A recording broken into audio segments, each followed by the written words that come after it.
Ready? Hello, today I'm going to tell you how to use your refractometer.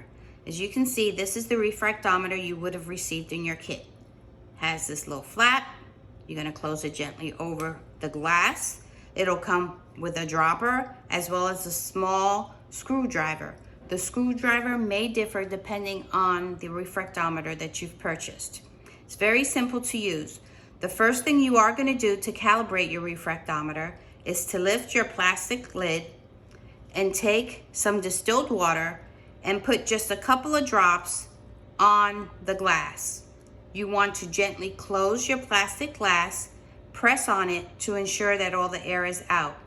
You will then look through your viewfinder, which will work like a telescope. You can turn it to adjust it for clarity, and what you will see is a round circle with blue and white. You want to ensure that the blue and the white meet at the zero. If they are not meeting at the zero, you see this black plastic cap that you will remove, and you'll see a small screw. That small screw can be adjusted with the screwdriver provided. You will gently adjust that screw while looking through your viewfinder to ensure the blue and the white meet at zero. You will then dry your refractometer, and you are now ready to test.